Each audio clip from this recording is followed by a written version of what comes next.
Everyone, good afternoon, and welcome to the Council of Agency Executives virtual webinar on the road to recovery. My name is Leslie Wright, and I'm the Director of External Engagement at United Way.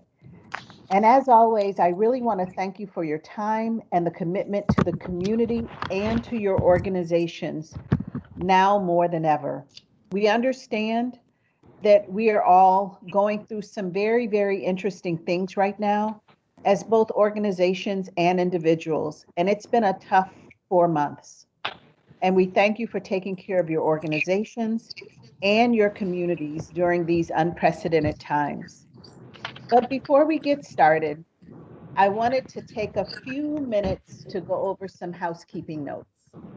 So this session is going to be recorded. Please put yourselves on mute and turn your video off. I want to make sure that people understand the purpose of these meetings. The virtual meetings are so that we can get together. Really, when we had our stay-at-home orders that were put in place in March. But we really had some topics that you, our partners, told us that you wanted to hear and you wanted to talk about. So we started with some self-care, and then we had a financial modeling session, a fundraising strategy session, and this is our road to recovery. And when we think about it, we thought that we would be getting back to normal right now. And we're on our way, but we're just not quite there yet. So if you have any questions throughout the presentation, please use the chat. It's going to be monitored by Anthony Bass, and he will then announce your questions. However, there will also be time to have additional questions during the breakout rooms toward the end of the session. And lastly, I wanted to make sure that you knew that this would not be possible. The Council of Agency Executive Sessions that took place prior to March and the sessions that took place after without our corporate partner, Deloitte. We thank them for the support and the time for the last year in making our Council of Agency Executive meetings a success.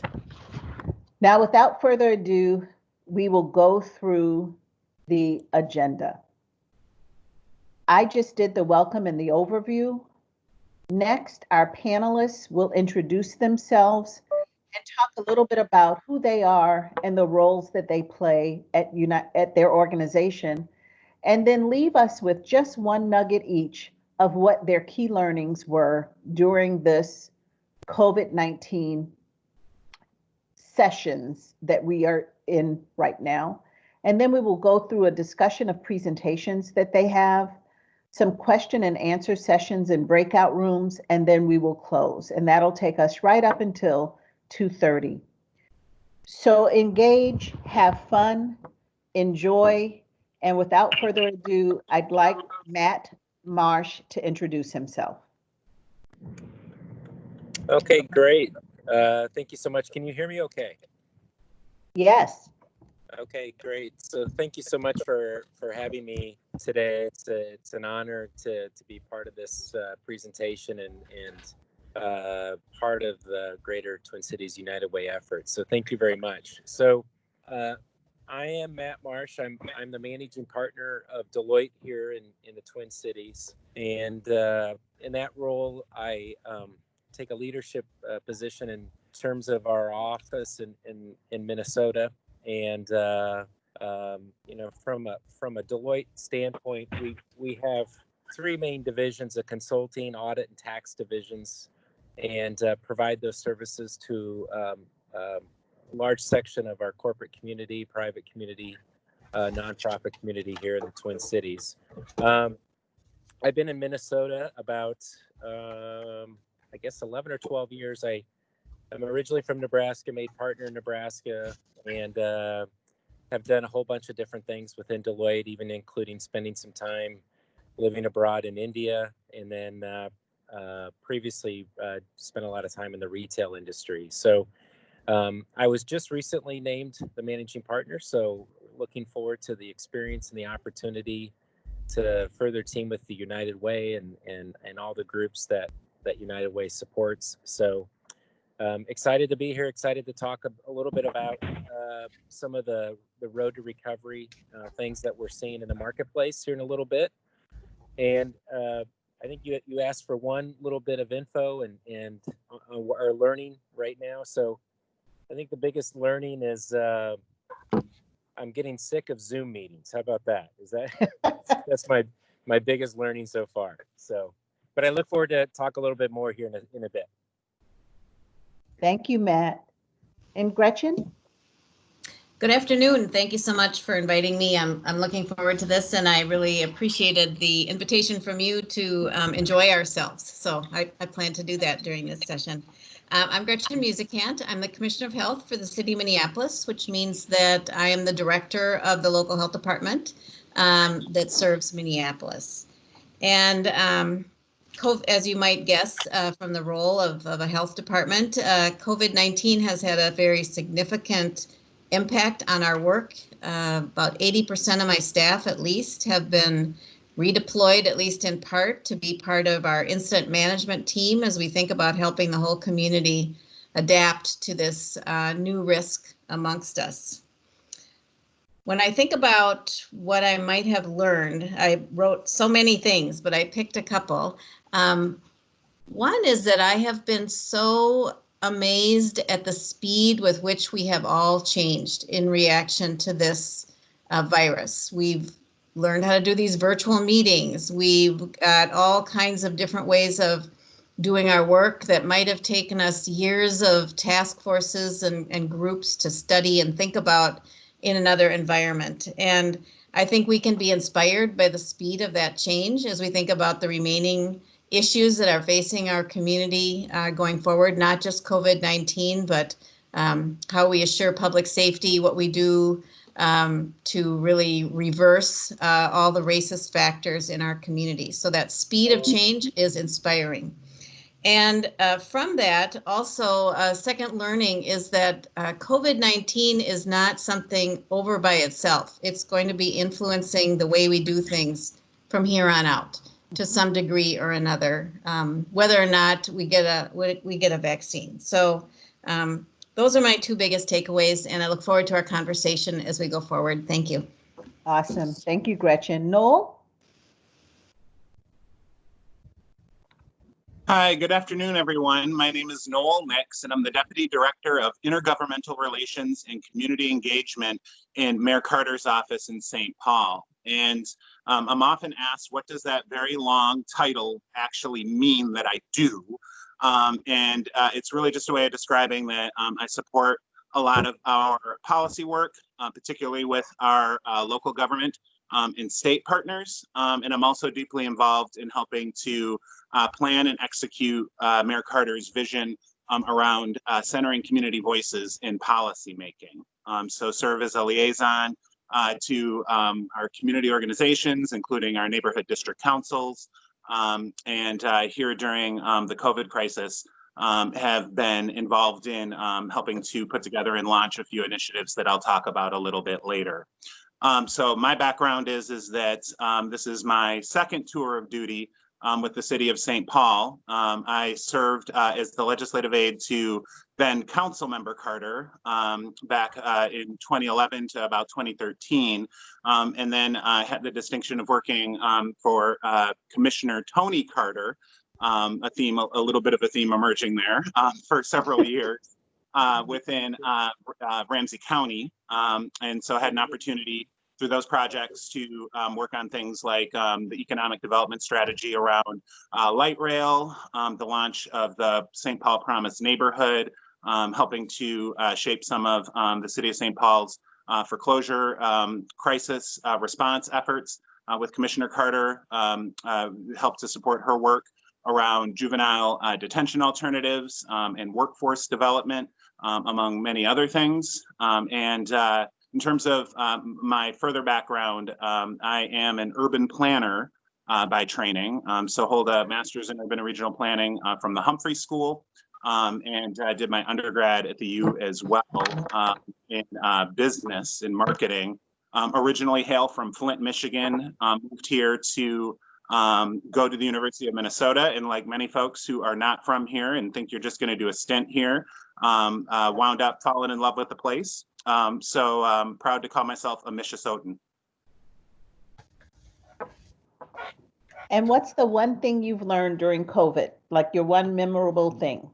Yes, thank you for reminding me of that question. There's a lot of things, but the two things that I'll share are one, something that Mayor Carter often says is that the whole community response that we've seen reminds us that we should always bet on people and bet on our hearts and our adaptability and our love and care for one another in our community, and just that we're just such an incredibly, truly resilient community. A quick story that the day after things kind of went went really poorly in the Midway. I called our the district council over there towards the end of the day and said, like, hey, we're trying to arrange dumpsters and we're trying to do this, and what do you need? And the executive director over there said to me, we're good. 2,000 people showed up with brooms and it looks cleaner than it did before the civil unrest. So always bet on people, I think, is my biggest learning from COVID-19. Awesome. Thank you. And Kelsey.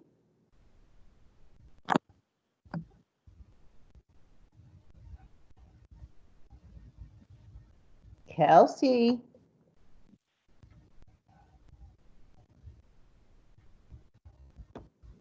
Might be getting just a smidge of technical. Okay. Can you hear me now? I can hear you now. Excellent. I think I got muted earlier, so I had to do the old *6. Thank you. Well, I'll start by saying that I love that my co-panelists here started by telling their backgrounds and where they're from. Matt Marsh, I had no idea that you hail from Nebraska. I too am a Husker, and I also have been in the cities about 11 or 12 years, so we must have migrated north at the same time. I'm a principal at CLA, or Clifton Larson Allen, as many know us, in our nonprofit area. And during COVID, I have been transitioning into a new role where I'm actually leading our nonprofit outsourced accounting services across the country. So get to work with many organizations, some of you on the call today, and many of your peers and colleagues to help do their accounting and finances and other related services. So it's been a busy time for us, as it is really for everyone. Our firm serves about 40,000 small businesses and nonprofits who are eligible for the loans and grants that are being made available. And a lot of those clients were looking to us for how we could best help them. So we've been working hard to build up a team of people across the country, become subject matter experts on those things really quickly, and be able to get that information out to all of you so that that you can access those resources. So I'm excited to talk a little bit more about that today. In terms of learning, I think one of the biggest things I've learned, in particular over the last month, is the importance of authentic leadership and of our leaders being able to say, maybe I didn't do that quite right, and here's what I learned, and here's how we're going to do it differently going forward. And we had a really courageous example of that at our firm as it related to the civil unrest in the Twin Cities. And, what's the best way to approach it? How should we be talking about that with our teams? And it was really just inspiring to see people being, opening their hearts, being honest, and asking for help when they need it. So that's been a really great thing that I hope we can all carry forward. Great. Thank you, Kelsey. And last but certainly not least, John Wilgers. Good afternoon. Thank you, Leslie. So I'm president and CEO of Greater Twin Cities United Way. I've been in that job for just over a year now. A number of people have asked me over the last several months, did you expect that you would be leading this organization in your first year through a global pandemic? And the answer to that is, of course, I didn't. Nobody expected to be going through this, but I did expect to be doing this type of work. And so I have been really happy to be in this place at this time. From a learnings perspective, a couple things. Like I said, none of us expected to be going through a global pandemic. And I think one of the things that we've all learned, whether we work in healthcare or at businesses in the corporate world or in nonprofits, is we weren't maybe as ready as we should have been to deal with something like this. And so I think all of us have learned something there. The other thing I'll mention, it's piling on a little bit with Gretchen and Noel, but the other thing I'll mention, a lot of organizations talk about being innovative and being agile, and I've often wondered if that was something we say or is it really something we do. And I think over the last 3 months we've seen that it is something we do. Seen nonprofits that have changed to provide new services based on the needs, or change the way that they provide existing services. We've all converted to virtual workplaces, and probably it hasn't impacted our productivity. In some cases, maybe improved our productivity. We've seen businesses that maybe used to produce clothing now produce masks, or heart device companies move away from heart devices to respirators. And so I think we truly have shown that we are a community and a country that is innovative and agile. And so that has been really fun for me to see. Awesome. Thank you so much, John. And now we'll start with the presentations, and Matt's going to head us off, the managing partner at Deloitte, with the presentation. Take it away, Matt. Okay, great. And you can hear me again? Just double checking. Yes, I can. All right, perfect, awesome. So I will forward some POVs that we've prepared as a firm, and Leslie, maybe you can send it out to the group here after we talk today.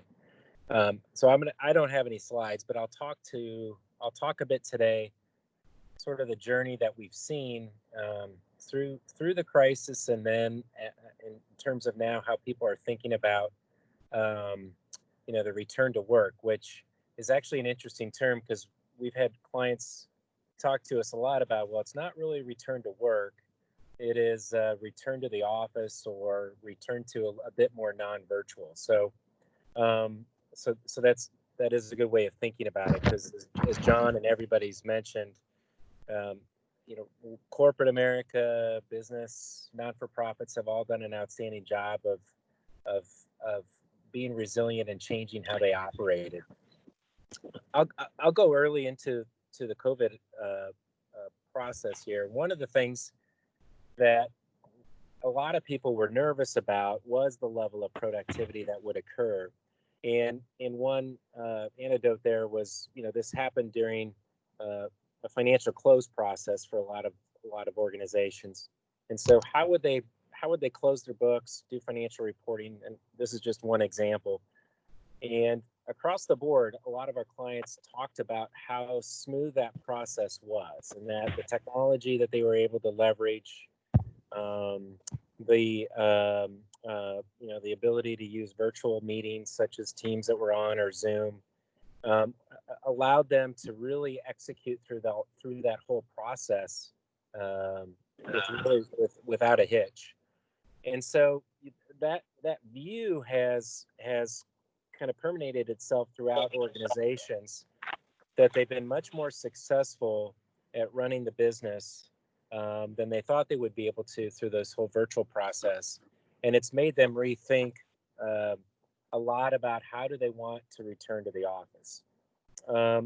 And so what we're seeing across kind of our client base and different industries is that even as we return to office, there'll be some new normalities, even though I hate that term, the new norm, but that a lot of organizations are going to look closely at who actually needs to be in the office, and how can we potentially rotate people through the office, knowing that we'll still have some social distancing requirements for a while. But how do we bring people back to the office in a way that allows us to gain or to maximize the efficiencies that we've gotten through virtual, but still get some of the other benefits that we need in terms of running an organization. So everybody's really excited about how we can continue this virtualization into the future, and what level that should be at. Obviously, there's a lot of benefits to that in terms of work productivity. There's some big value in terms of the real estate footprints that organizations may or may not need. Lots of organizations are thinking through that right now. Is how much real estate am I going to need?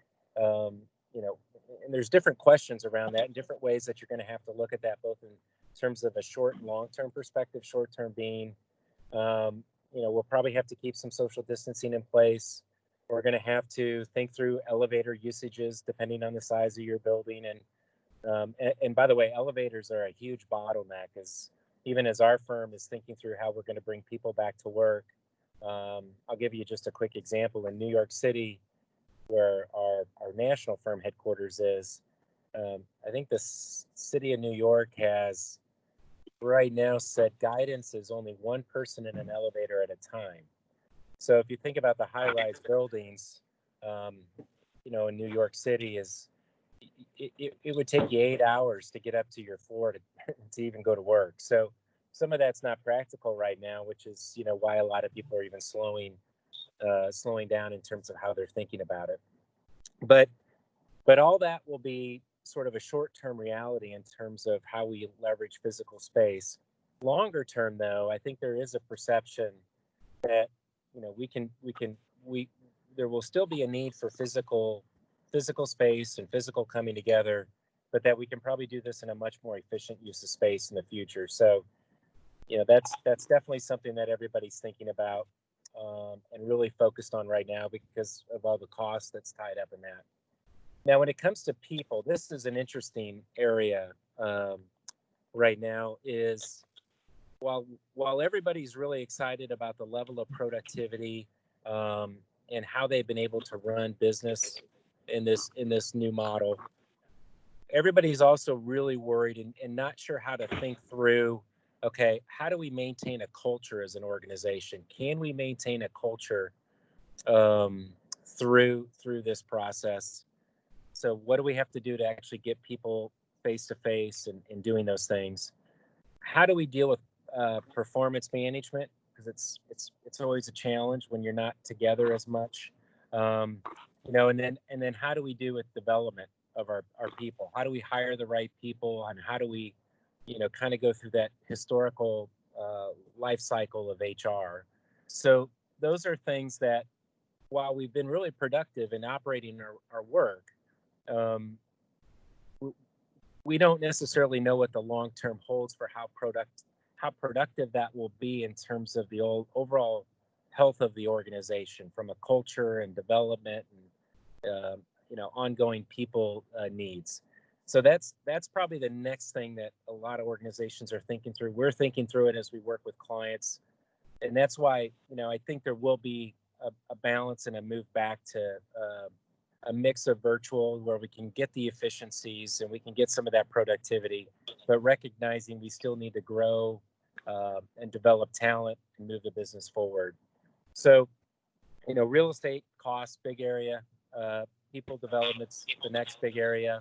And then the use of technology. So obviously this has been very helpful, but we envision whether it's smaller businesses, larger businesses, non-for-profit, there's going to be a continued push into the digital space and all those efficiencies that you get from that, and so how you can operate your business better.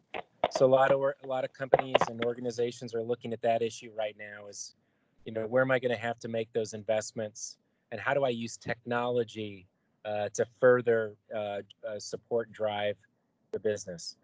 So that's what I would say right now. There's always kind of an issue hanging out there, regulatory or on the legal side, as we bring people back to work.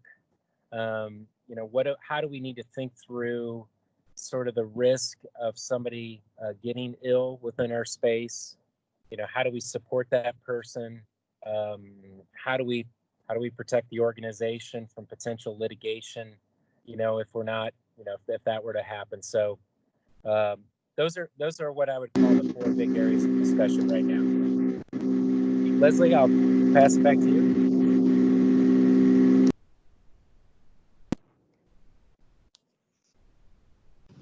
Next, we're going to hear from Gretchen Musicant with the City of Minneapolis. She's the Minneapolis Health Commissioner. Thank you so much. So I'm going to go through answering a few plain questions. And so the first one is, how has COVID-19 impacted our community? Well, I'm telling you nothing new, I'm sure, but it has caused tremendous disruption in our routines, in how we get food, our sense of what's safe and what's okay to do, the way that we are employed, and for many people, whether or not they had a job, and the risks of the job that they had, as well as healthcare services. And we know that there has been a disproportionate impact, both socioeconomically and on health with the Black, Indigenous, and people of color communities. We've got some recent data that the state has done looking at age-adjusted death rates in the BIPOC communities, and have found an important disparity there. And we certainly know that there are many folks from Black, Indigenous, and people of color communities that are employed in what was initially termed essential services, and so we're continuing to work and be exposed potentially to the virus. We know that concentrated housing, living in high rises or living in large households, has also increased the risk of transmitting and getting COVID-19. And we know that the increased isolation that has come with the recommendations for our safety from the virus have really diminished our sense of mental well-being, our ability to be with one another, to get regular hugs. We know the health value of interpersonal touch. And this is true especially for older adults and young people, just because of their developmental stages and the kinds of constraints that we put on their activities.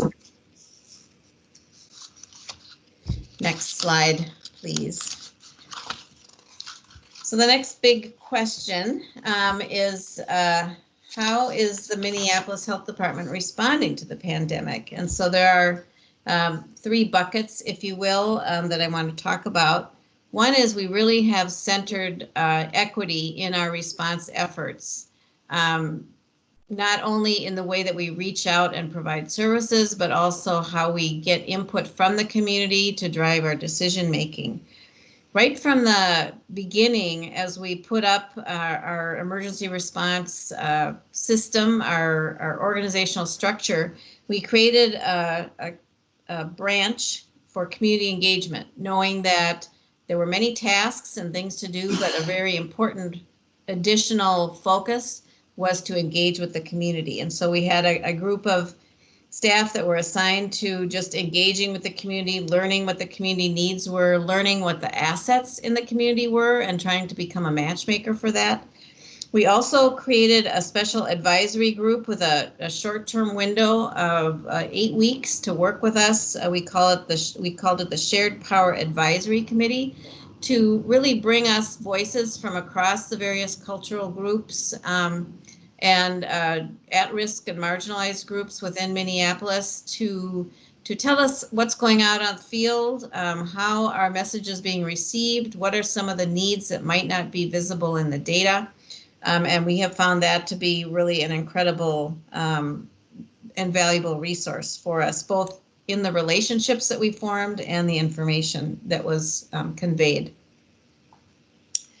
We have tried to direct our resources towards vulnerable populations, including the BIPOC communities, seniors, and especially unsheltered homeless persons, of which there's just been a growth, both because we've had warmer weather, but people's economic situations, the availability of housing, has really created a real growth in unsheltered housing populations. In addition, we have focused in on public housing, again, because of the concentrated, many people living in one building, sharing an elevator, as we heard about when Matt talked about one of the risk factors. We have also focused in on certain cultural communities and geographic communities, for example, the Cedar Riverside area. And we have tried to be as innovative as possible as we think about how to communicate. We've certainly used culturally based radio stations, but we've also reached out to young people through some of our violence prevention work. And we had a contest to create TikTok messages about social distancing and wearing masks. We've worked with the Youth Congress, a group that's formed within the city of Minneapolis. Their motto is "No decision about us without us." We went and sought their advice and help and created some YouTube videos of them talking about why they are following some of the guidelines. And also they wanted us to bring in some experts from the school-based clinics to bounce ideas off of as part of those YouTube videos. So some unique approaches, hopefully, that are reaching populations in ways we might not have done if we didn't reach out. And then thirdly, conducting really critical public health activities. There's much more availability of testing, but we want to make sure that that testing is available throughout the community and not just for those who kind of know where to find it or how to get it or might have a payment source. And the state at one point was doing all the case investigations, but we have taken that over for Minneapolis and are doing contacting every positive case, finding out who they might have been in touch with, talking to those folks, giving them advice about how to stay safe and keep from spreading the virus to others. Additionally, we have done quite a bit of technical assistance for small businesses, especially those that are minority run, so that they could stay open, corner stores, a vital source of food in communities. But also to help them figure out how to deal with these changing expectations and rules, if you will, from both the state and local level, and how to do that responsibly. I think we'll move on to the next slide. Thank you. And so the next question is, what's next for residents, businesses, and organizations? Really thinking in short and mid and long term about all of this. For example, food insecurity is a really big issue right now and expected to last for some time, both because of the changes, because COVID-19, changes in people's economic wherewithal to purchase the food that they need. And then with the unrest following the murder of George Floyd, the disruption of availability of stores, grocery stores, pharmacies, all sorts of common resources within communities are no longer available, or at least are not currently available. And so when we think of food insecurity in this short, medium, and long term, we're thinking in the short term, we want to support the work that's being done by so many community volunteers, community-based organizations to provide food, food shelf, food distributions. In the midterm, we want to see if there are ways to have some pop-up food opportunities, bringing food more like a store into an area where there might not be a store. And then in the long run, reopening stores or helping new ventures take place that might be more community-owned or community-run. And so that's just one example of this short, mid, and long term. Certainly in the short term, we continue to keep looking at what is the changing dynamic of spreading COVID-19. Do people have the masks that they need? In the city of Minneapolis, the mayor's executive order requires masks to be worn inside. And so that's been really a helpful parameter, but then we need to make sure that people have the tools that they need.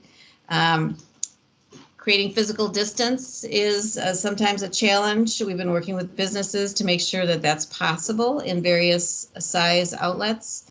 but we know that being outdoors has been shown to be a protective factor. And so helping people think about how could they take some of what they're doing and move it outside, at least in the summer, spring, summer, and fall.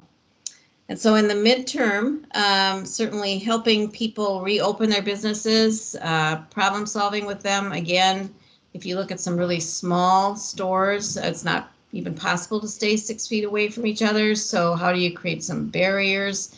How do you access those types of barriers, plexiglass, those kinds of things? So helping businesses wander through all these new expectations, businesses and organizations.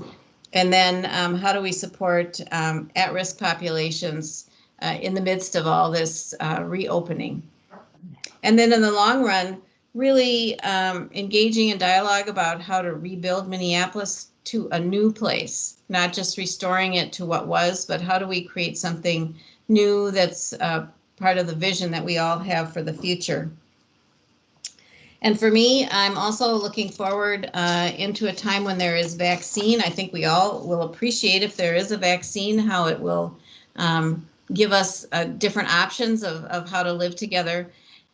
I'm thinking about how do we work with communities now so that when vaccine becomes available, we can convey that to various communities that might not feel trusting of healthcare, they might not feel trusting of government, so that they are able to step forward and take advantage of that new resource that will help them return to a healthy environment, despite those misgivings they might have about the messengers.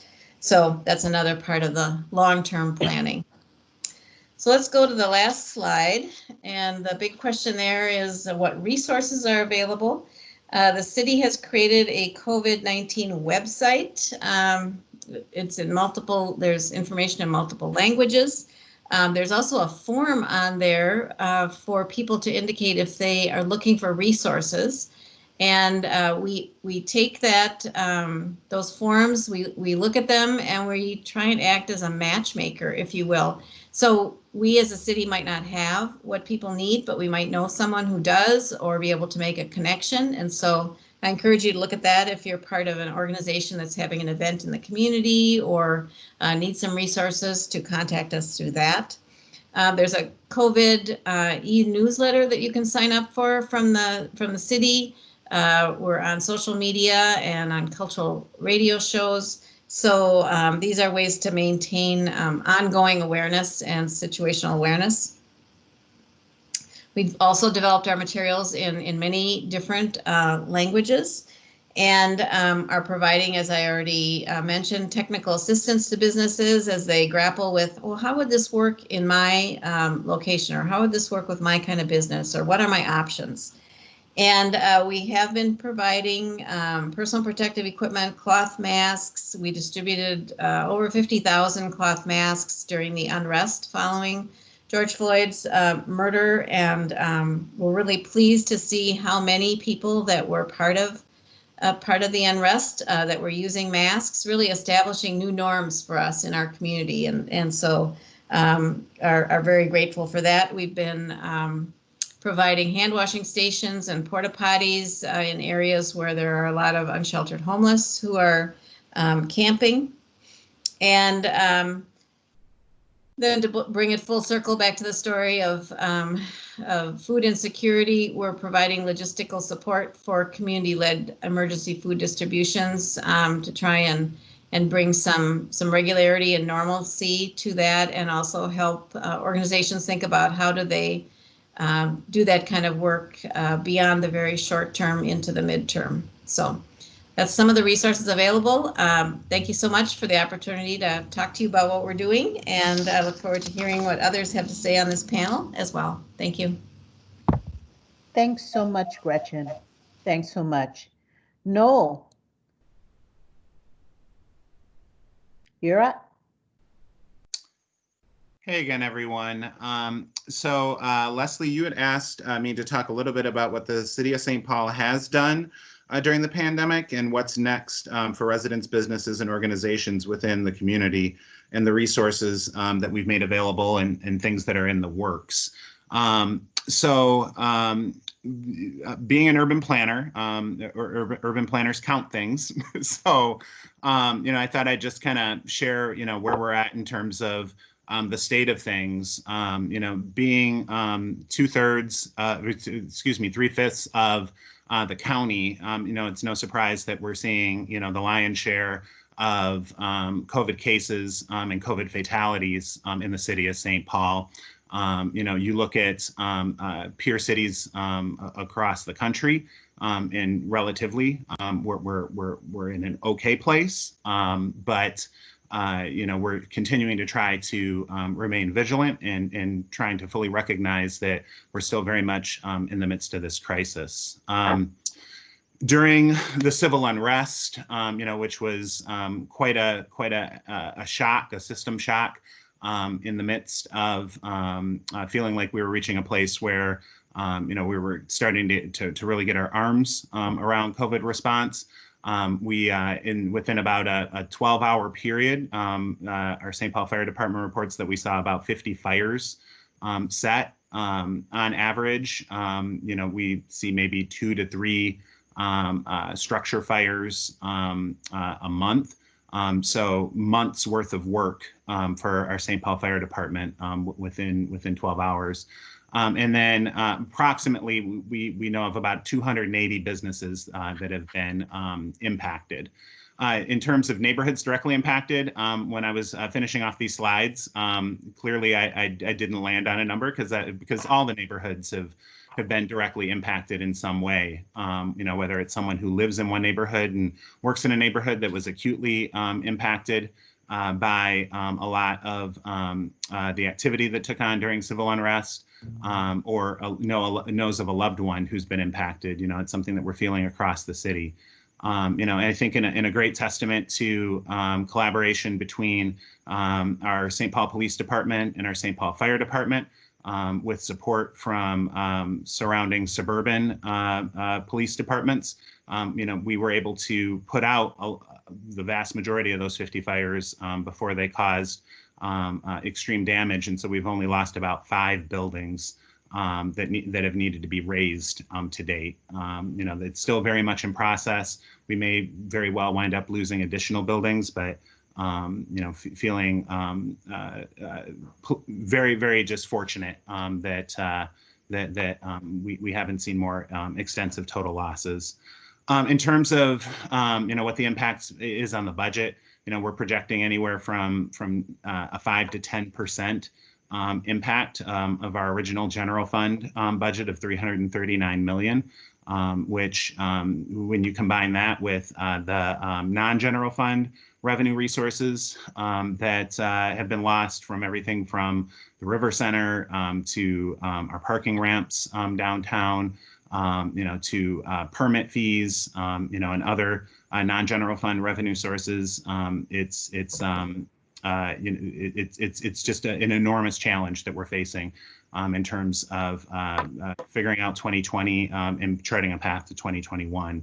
And then, of course, just the social, psychological, and spiritual impacts to our community are just absolutely incalculable in terms of the trauma that we know folks have experienced, either from losing a loved one from COVID, including our own beloved St. Paul School Board Chair, Marnie Zhang, and many others, to just sort of the disconnect of events not being able to take place that really bring neighborhoods together, to the social isolation that we know a lot of seniors and folks who have mobility challenges are experiencing. We're working extremely hard to try to rise to the challenge of the scale of what we're facing. Next slide, please.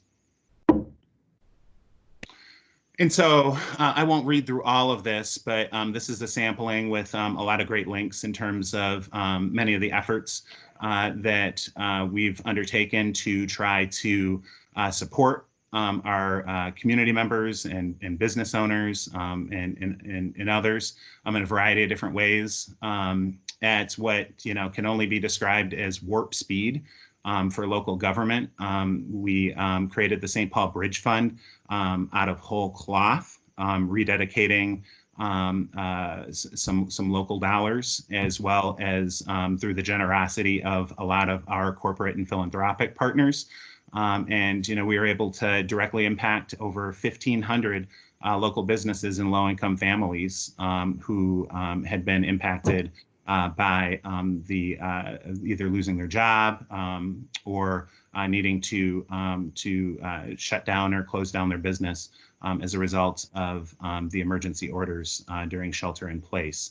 Of course, we suspended water shutoffs so that folks could follow CDC and MDH guidelines around washing hands. We provided fine and fee relief for residents and businesses. You may have seen Facebook posts from the mayor and others saying, like, please come pick up your car for free from the impound lot. Just knowing that, for businesses that, are charged permit fees and aren't necessarily seeing the benefit, of accessing those services from our Department of Inspections to folks who, need access to their car to get to their essential employment with Metro Transit not running. The mayor asked staff to very comprehensively think about where we could provide relief. And then in continuing to advocate for low barrier indoor shelter space, we've been collaborating very closely with Ramsey County to continue to try to place homeless youth in hotels. We've tried to take, a very thoughtful approach to homeless encampments throughout the city, acknowledging that all the barriers and all the challenges that folks were facing before COVID, the COVID crisis came on, are experiencing those even more acutely. And then finally, folks have certainly heard about the collaboration with the city of Minneapolis to convert part of our mirror river roads into open space. We certainly around some of our major parks wanted to make sure that folks could walk and bike safely and not feel crowded in. And so we've been continuing those street closures to ensure that folks can get fresh air and go on what I like to call sanity walks. Next slide, please. And so just a sampling of some of the initiatives that we've been able to undertake and collaborate with fantastic partners to roll out. One that I've been working most directly on is what we're calling our Neighbors Helping Neighbors program. And that really came out of some pilot work that we were doing before the onset of COVID to think about how the city could play a stronger role in bringing community members into the volunteer space of directly serving their fellow community members. And so we quickly readapted that program from its original focus on assisting households that were experiencing barriers to taking care of nuisance conditions in their yards, to thinking more broadly about how we could use the city as a platform, as a rallying point to call folks into the work that many of our outstanding community partners have been doing to meet basic needs and connect the community members to that work. So to date, we have been able to match about 180 of 200 volunteers who have signed up through our portal on the city's webpage with over 25 organizations that are doing everything from making homemade masks to delivering food, curbside or door to door, or helping to connect neighborhood grocery stores back with some of their customers. So, we're just really excited about the way that we've been able to just stand shoulder to shoulder with organizations that are closest to the ground through this program. And I'd be remiss if I didn't mention that it was possible through a grant that we'd received from Cities of Service and the AARP. It was really adjacent to that. We have been partnering with the St. Paul Area Chamber of Commerce and a number of community partners on an initiative called Pay It Forward. So we know that we have a number of either furloughed or retired business professionals who are eager to be a part of kind of moving our community forward. And we, at the same time, have a number of businesses that needed help navigating, just how to move their business forward, how to adapt their practices, how to maybe, clean up the books that they might have fallen a little bit behind on, or apply for and understand a lot of the different assistance programs that are continually rolling out to support businesses. So Pay It Forward has been the vehicle to really sort of focus on our local business owners and micro entrepreneurs so that the business community can come together and support one another as we try to maintain the strength of our economy as the crisis continues. Through a partnership with Youth Prize, our Parks and Rec department, and then this summer, our library department has been able to distribute free meals through our libraries and rec centers. This is a program that we actually started right around April of this year, and we're able to do this by utilizing funds available from the Minnesota Department of Education for out of school time nutrition programs. And so to date, we have been able to serve about 250,000 meals to families with one or more child at home. And so it's just been an outstanding way not only to just add to the capacity that a lot of our food shelves have been bringing to bear and our food banks, in churches and community members who in neighborhood organizations that have just stood up pop-up food distributions to make sure that that folks have a lot of different options to meet their nutrition needs. But also it's been a really great way with a lot of our rec centers closed for our rec staff to reconnect with community members. We know that our rec staff are some of those third caring adults, right, who aren't your teacher, aren't your parent, that have a positive influence on the lives of our youth. And so really a multiple bottom line there in terms of some of the goals that we're able to meet through that program. And then we've been working with our planning department and economic development team, as well as our Department of Safety and Inspections, to really figure out how we can get creative in terms of allowing businesses the capacity they need to serve customers and to meet payroll. And so we have suspended some of our street parking requirements so that we can allow for drive lanes for curbside pickup. And we're continuing to try to explore what it looks like to actually open up parking lanes where there's demand for additional seating, outdoor seating. We have been working to really just kind of cut through the red tape on sidewalk cafes, either expanding existing or finding a way to make sure that our bars and restaurants are able to have adequate space to serve. And then we also have been waiving off-street parking minimums tied to licenses so that folks can, of course, convert their parking lots into outdoor seating. One area that we're continuing to try to explore is how we can, in a COVID-safe way, do some of our festivals, our signature events in the community. So we know that those play an important role in not only bringing community members together, but in bringing community members around our businesses, supporting and celebrating our businesses, connecting with customers, and really adding to a sense of community cohesion. So one thing that we're continuing to explore that other cities have done is really trying to figure out how to allow for more car-based events.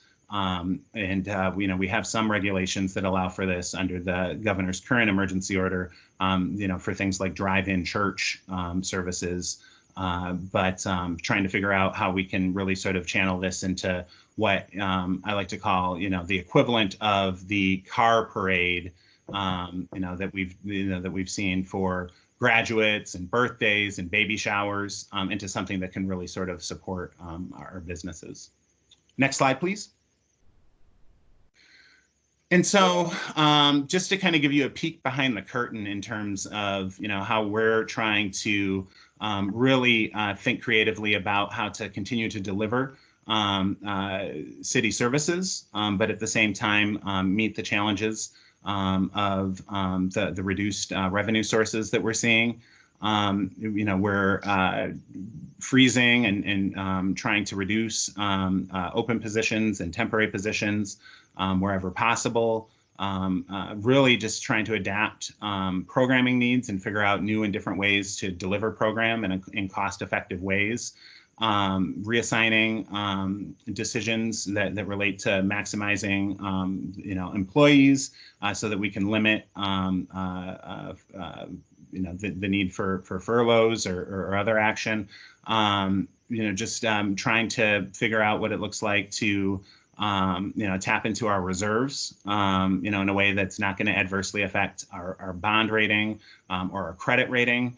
And then looking at the things that can be postponed, or if they do need to continue, at a reduced scope and scale. We've been working really closely with our labor leadership to figure out a path forward to support our workforce that just works every day very, very hard to support our community, through the rest of 2020 and looking forward to 2021. And then we've been offering voluntary unpaid leave of absences as a way to allow employees to just sort of make a choice as to whether they want to take some time and space, as well as help contribute to at least marginally closing the gap that we're facing from a budgetary standpoint.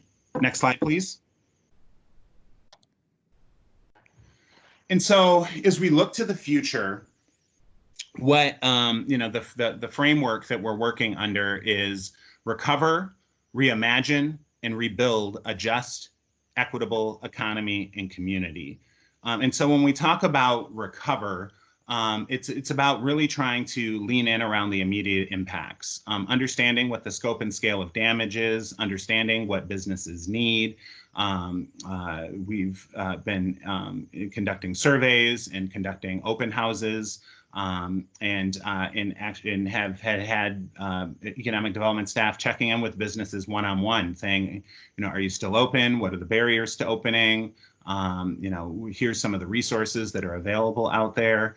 So really just trying to do the first aid, so to speak, when it comes to mitigating the damage in our communities.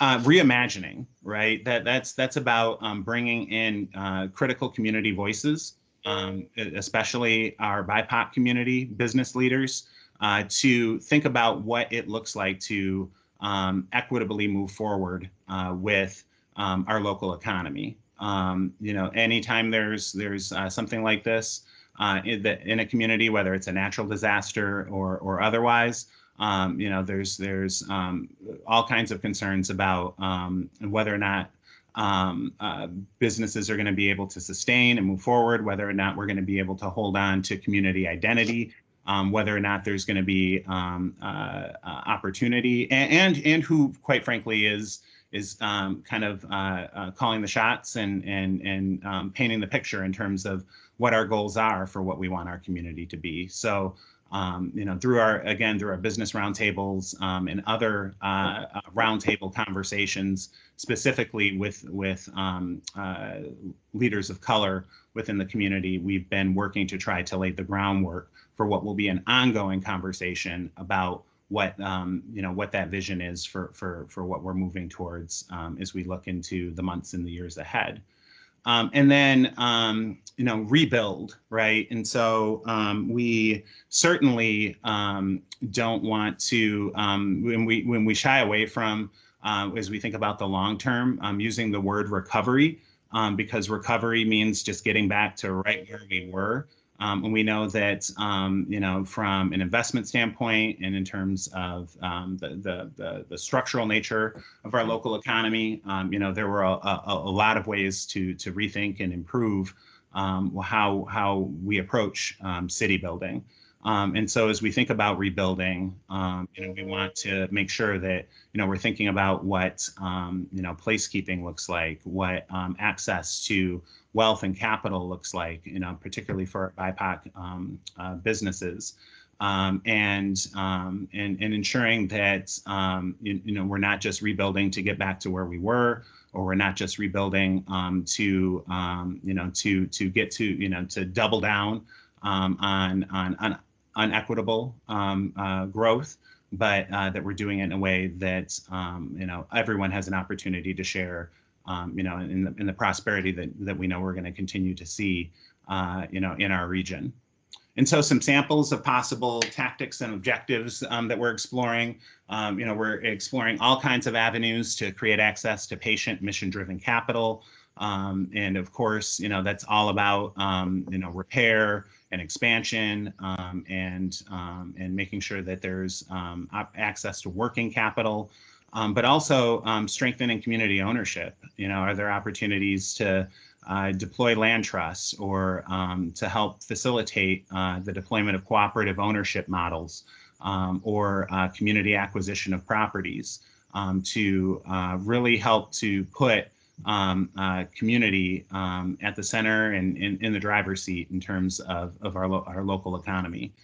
And then finally, investing and expanding on community infrastructure. So again, those placekeeping efforts, and thinking about, what's the role of our artists and our creators in our economic recovery, and continuing to further, our expression of community identity and community cohesiveness, as well as transportation access. So thinking about what it looks like to move forward, on things like the Riverview Corridor, the Gold Line, the Rush Line, and other transit projects that we know are going to help knit together our regional economy, but also making sure that, as we're thinking about street investment in our local network, that we're thinking about it in a way that's going to contribute to community cohesiveness and community connection as well.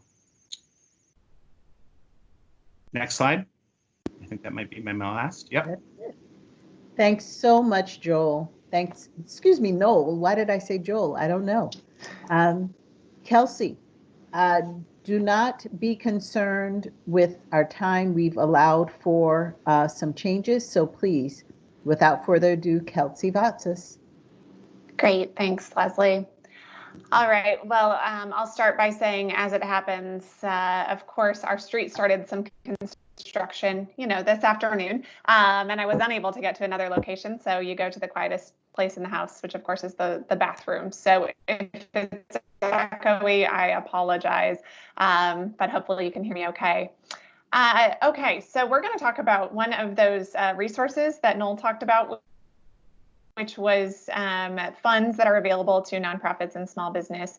And the most common one you all have probably heard of is the PPP program. So just a little bit of background to make sure we're all on the same page about PPP and kind of where it stands today. So this program came out through the CARES Act, which was signed March 27th, and it effectively put forward billions of dollars available through the SBA, but lent by local lenders or national lenders to small businesses and nonprofits that qualified. So looking at who's on the phone today, most of you are C3 organizations, so you probably are eligible. I believe almost all of you have fewer than 500 employees, and I'm guessing many of you have received a PPP loan. I've got some stats here about the program. Many of you probably remember there was an initial rush to get the funds with fear it would run out. That fear was substantiated. The funding ran out. And then Congress passed an act to add more PPP funds and continue to evolve and change the program. So you've all probably seen in the news or heard from your accountant like us about the changes that frankly have been rolling out on a daily or maybe weekly basis to this program. So where it stands today, they're actually, when the second wave of loans or funds came out, and then some changes were made to the program and made some of the larger folks who were accessing funds question if they really should have those funds. We saw a wave of people returning their loans, unsure if they were okay making the certification that they needed those funds due to economic uncertainty and that they didn't have access to other forms of capital. So at that point, we really saw the trail of people applying trickle off. So as of today, there are still over $1 billion of funds available for those loans, but all loans have to be made by 6/30, so by next Tuesday. So that to say, if you have not gotten a loan and you are now thinking, maybe I qualify, maybe I now have economic uncertainty that I didn't before, call your bank would be my number one point. Almost, not every, but most banks participated in this program. So call your bank, see if you can still get in an application. Many of them are trying to get those processed by Monday, the 29th. The other thing as a nonprofit that I would suggest is if you're thinking about going in and you haven't already, get a board resolution out. Have your board members approve you going in for that loan, because some banks, since you don't have an owner who can kind of sign on behalf of the organization, some banks are requiring nonprofits to have a board resolution. So I'm guessing most of you on this call today are in the boat of you have a loan and you are trying to figure out how to flip that loan into a grant, how to get the forgiveness. So this is the piece that there have been lots of changes to over the last probably 6 weeks, with the most recent changes being an interim final rule, which is really how the SBA are issuing guidance, or through the interim final they issue. The most recent one came out on Wednesday, so yesterday. There was also a flexibility act that was passed the first week of June. So as you all remember, originally the loan was sized based on 2.5 months of eligible payroll costs, and you had 8 weeks to spend that money, and you had to spend 75% of it on payroll.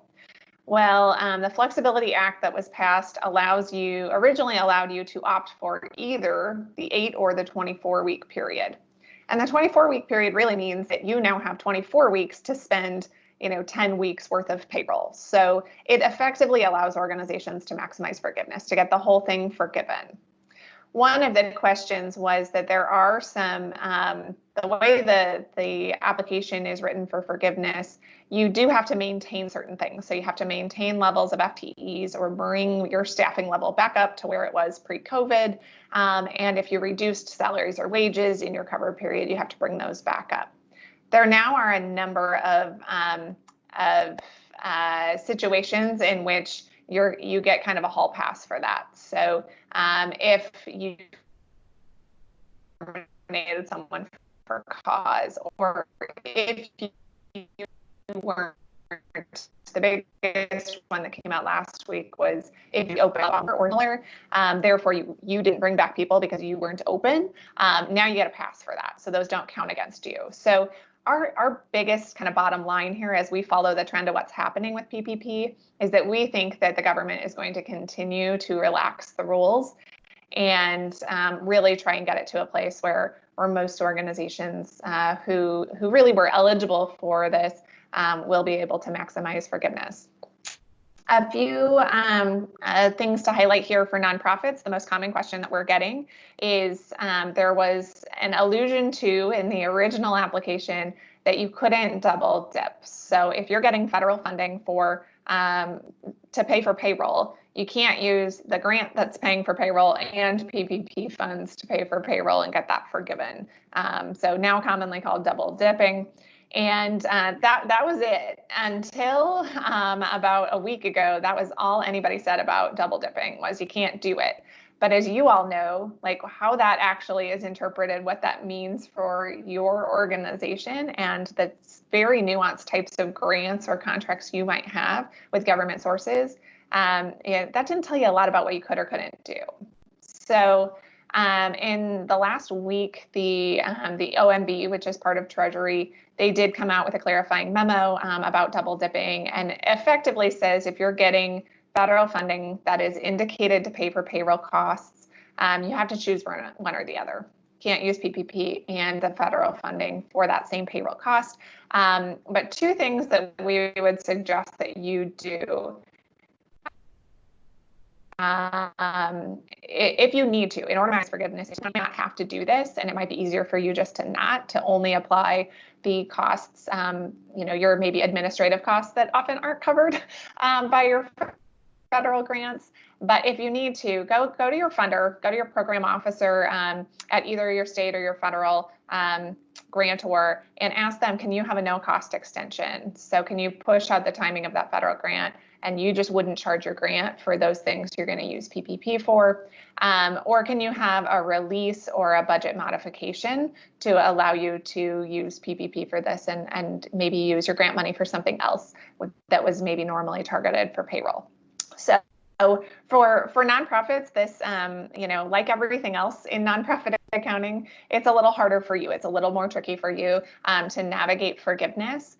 But I will say my suggestion would be patient. I think that this is going to continue to have the rules relax around forgiveness. The other thing that came out in the interim final rule this week was that it's not an 8 or 24. You can actually apply for forgiveness anytime in that 24-week period once you've kind of hit maximum. So what that does, and they're going to have to clarify this rule a little because it makes your covered period a little wonky, but is that, our suggestion would be that you're tracking your eligible forgiveness on maybe a biweekly basis aligned with your payroll. So every time you run a payroll, do the math, figure out what is eligible, what's not, and where you are against your total loan amount. And so that when you get to that place, or you could project when you're going to get to that place for forgiveness, that you start pulling that together and get that submitted. And the real reason is that, like we said, guidance is going to continue to come out, and the risk of the longer you wait is that some of that guidance could be more restrictive on your personnel, on your staffing levels. So a lot of folks just want to get this done over with. So that would be our suggestion is monitor it, project it, and then as soon as you feel like you've hit full forgiveness, move forward with that application at that time.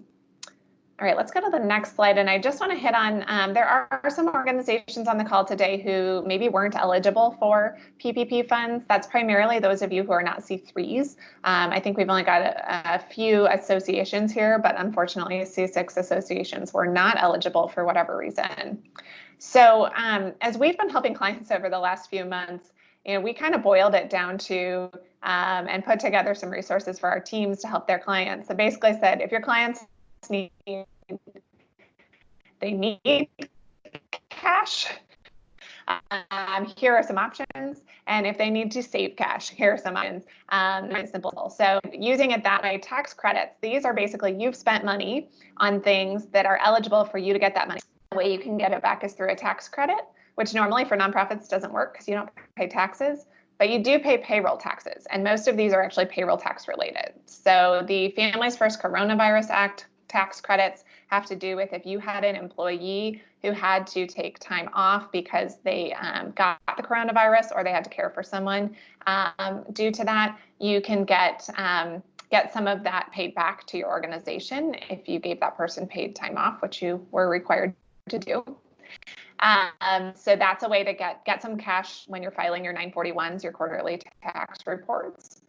And then employee retention credits, only available if you didn't get PPP funds, but basically you can get up to $5,000 per employee The kicker here is you have to be able to show a pretty dramatic revenue drop compared to last year.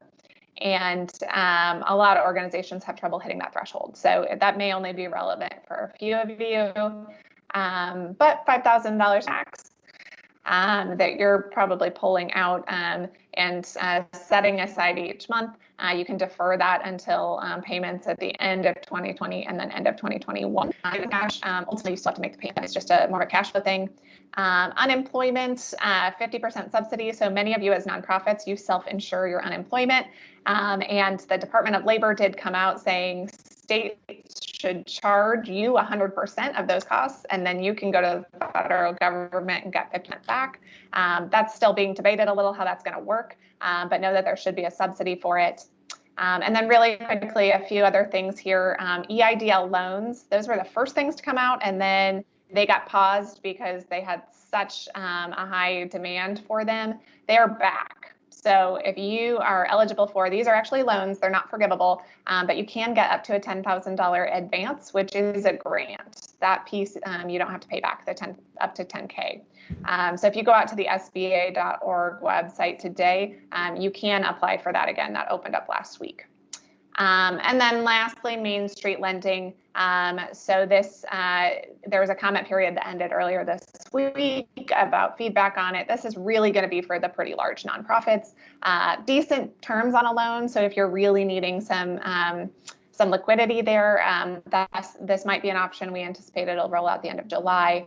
But right now the feedback on it is that it's probably not going to be relevant for most nonprofits, and they should maybe scrap it and start over. So stay tuned on that one. And then lastly, just a few grant resources many of you have probably heard of. The state of Minnesota and philanthropy here has been great about coming up with options there. So with that, I'll hand it over to John. Thank you. Thanks so much, Kelsey. John. Yeah, okay. So Leslie asked if I would speak a few minutes with a focus on the impact that COVID-19 had on Greater Twin Cities United Way, and a few comments specifically about that as it relates to our donors. And so I'll start with donors. You know, raising money in a pandemic kind of presented an interesting challenge, or at least an interesting thought process. If you think about a normal, I was going to say normal disaster, that doesn't really work very well. If you think about doing fundraising after your typical disaster, doing disaster relief, so a flood or a hurricane, you know, what you usually have is a group of people who've been impacted that people who have not been impacted are raising money to support. When we thought about COVID-19, this was a situation where everybody had the potential to be impacted, either economically or from a health perspective. And so we didn't want to seem insensitive, and yet we knew the need was going to be great, and we knew that there was going to be a disproportionate impact on people living in poverty and people of color. And so we determined that we were going all in to raise money for this initiative. We really focused on incremental donations as opposed to redirected donations. By that I mean people who were going to give us money anyway decide to direct it to COVID-19. We have other recurring community commitments and operating costs that we need to fund, and yet donors can fund whatever they want to. And even though we believe most, if nearly all the money that we raised was intended to be incremental to people's normal contributions, there's a chance that we'll have to deal with donor fatigue as the year moves on. And I think that chance increases with the fundraising that we just did around the murder of George Floyd. So between that and the uncertain economic environment as the year progresses, we'll have to see how that goes. If you think about individual donors, you know, we reached out to them through email, directing them to our website if they wanted to make a gift, and then for our donors who are assigned a gift officer, we connected with them directly and individually to ask their support in this work. What we found was people wanted to do something, and given the limitations around, the social limitations around what they could do, a gift was an option for them to support these communities in need. And even if individuals weren't in a position to make a new gift, we had a number of individuals fund an existing commitment early, and therefore give us the flexibility to use that money when it most needed to be used.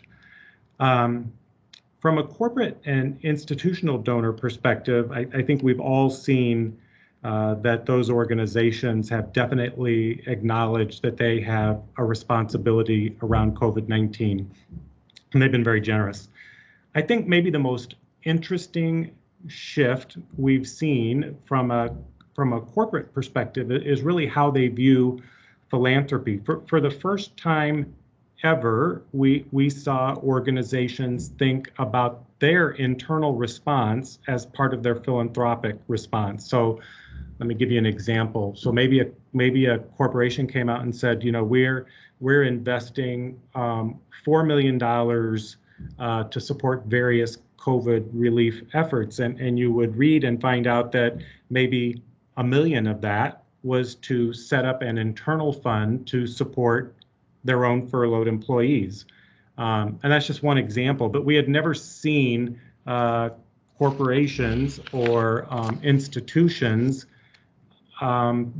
view internal support as part of their overall philanthropic effort. So that was kind of an interesting shift. At the end of the day, when we think about our relationships with our donors, we think that these fundraising initiatives have created opportunities for us to engage and steward our donors, talk with them about the issues, get their support, talk about what we're doing, and at the end of the day, I think it will have the effect of strengthening our relationships with both our corporate and our individual donors, that will emerge from this with stronger relationships and with donors who have a greater appreciation for what we do and how we do it. When I think about the impact that COVID-19 has had on Greater Twin Cities United Way, I really think about three buckets. I think about our people, I think about our response, and I think about our future. As it relates to our people, we have been focused on the physical and the emotional health of our people. People have been isolated, they've been crowded, they've been stressed. I know if I was working with my kids at home on online school, I'd be stressed. So we've tried to give them the support and the flexibility that they need based on their unique situations, and make sure that they understand and use the resources that are available to them. Now we're focused on how and when to bring them back, but we know whenever that is, and that's consistently been a moving target, because this thing isn't playing out always in the way and at the speed that we thought it would. Regardless, we know we'll have to continue to offer flexibility, the flexibility that our people need, and however they come back, we know it won't be like it was before. Thinking about our response, it really has been a comprehensive approach. We've leveraged 211. We've had a robust advocacy initiative. We've made series of grants to nonprofits working in areas and with communities that have been disproportionately impacted by COVID-19. We're doing volunteer coordination, and then most recently, like yesterday, we concluded our first product drive, and we're likely going to have essential products. We'll have additional drives as we continue the rest of the year. It goes without saying that the recovery process, you've heard other people talk about that this afternoon, the recovery process is going to be long. We've made 3 rounds of grants already, and we do have a remaining balance that will be used for additional grants as well as technical assistance to our nonprofit partners. And our plan is to distribute that money either later this summer or early in the fall. Like you, we are focused on our future. You know, I spent about the month of March and early April really focused on our people and our response, and then started to really focus on what this meant to us as an organization. You know, we typically raise money in one year to fund the next year's operations, and that would be the case this year too, but we don't collect it all. We collect it as the year goes on. So one of the things that we think we have at risk is collection on prior year pledges that would have funded this year's activities. And then as we start to think about our plan for next year, that'll be dependent upon what our annual fundraising looks like this year. And we are impacted by the fundraising that we've already done. Like I mentioned, potential for donor fatigue, and then just a challenging economic environment. So we're looking closely at that. We're planning for that. We're thinking about new revenue sources. We're looking at expense cuts. But as we think about all these changes, you know, I've laid out for the organization, you know, kind of 3 guiding principles for us to think about as we go through this process. First of all, we want to make sure we are always continuing to advance initiatives that support our long-range plan and our long-range viability. We are going to honor our commitments to the community, and we are very committed to avoiding layoffs of our staff, and instead focusing on repurposing talent for new opportunities. Again, I'm sure like you, our people are as busy as they've ever been. And so we need them, and we need them to continue doing what they're doing, and we're committed to hanging on to them. As I look ahead, you know, some elements of this virtual world that we're living in will for sure remain. Some of them have turned out to be more effective. We've never had better attendance at some of our events, some of our board meetings, some of our committee meetings. But there will be lots of things that will be different too. And I think to not arrive at not just back to normal, or not just a new normal, but a better normal, will be a missed opportunity. And so that's what we're focused on, is what is that next better normal. All right, Leslie, I'm done. Back to you. Thank you so much, John, and I will adopt the better normal as well.